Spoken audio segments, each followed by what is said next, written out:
अस्सलामुअलैकुम वरहमतुल्लाहि वबरकातुहू। बिस्मिल्लाहिर्रहमानिर्रहीम। नाजरीन, मैं हूँ यासिन ज़मान और आप देख रहे हैं AutoCAD civil engineering and general knowledge channel.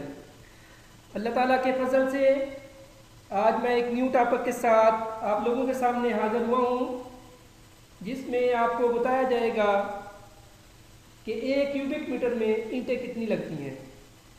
हमारे पास 1 क्यूबिक मीटर वॉल्यूम है, उसमें कितनी ईंटें आएंगी। आइए दोस्तों, फर्ज करें हमारे पास जो ईंट का साइज़ है वो है 22.8 सेंटीमीटर, उसकी लेंथ है, जबकि उसकी हाइट है 7.6 सेंटीमीटर और विड्थ उसकी है 11.3 सेंटीमीटर। हम इसका वॉल्यूम निकालना है, लेकिन सबसे पहले हम इसको मीटर की इकाई में कन्वर्ट करेंगे। आपको मालूम है कि 1 मीटर में 100 सेंटीमीटर होते हैं। जब हम छोटी से बड़ी इकाई की तरफ जाते हैं तो तकसीम का अमल करते हैं। आइए देखें, हमारे पास ये सेंटीमीटर जो है छोटी इकाई है, जबकि मीटर बड़ी इकाई होती है। हम इसको 100 पर तकसीम करेंगे। लेंथ विड्थ जो हमारे पास डिमेंशन दी गई है तो हमारे इसके मीटर में कन्वर्ट हो जाएगा। इसके बाद हम इसका वॉल्यूम निकालेंगे। ब्रिक का जो हमारे पास एक ब्रिक है, हमने वॉल्यूम निकालने के लिए लंबाई, चौड़ाई और ऊंचाई तीनों को हम ज़रब देते हैं तो हमारे पास उसका वॉल्यूम आ जाता है। वो है हमारे पास आ गया 0.00196 क्यूबिक मीटर।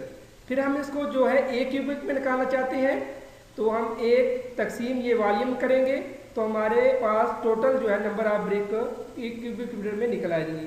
वो हमारे पास आ गया है 510 नंबर आ गई है। क्योंकि अगर हम कोई भी वाल या कोई भी घर की तमीर करना चाहते हैं, उसमें जितनी भी वालें आएंगी हम उसका वॉल्यूम निकाल लेंगे। वॉल्यूम के बाद जो है हम फिर हमारे पास जो पहले 1 क्यूबिक मीटर की आई होंगी, 1 क्यूबिक में उसके साथ ज़रब देंगे तो हमारे पास टोटल जो एक घर के लिए जितनी वालें होंगी उनकी जो है टोटल जो है नंबर ऑफ ब्रिक आ जाएंगी।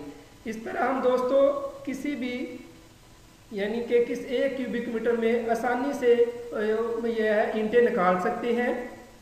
आखिर पर दोस्तों आप दोस्तों से यही गुजारिश है कि जिन दोस्तों ने हमारा चैनल सब्सक्राइब नहीं किया वो सब्सक्राइब करें और लाइक और शेयर भी करें और कमेंट में अपनी राय का इजहार भी करें। शुक्रिया, मा अस्सलाम।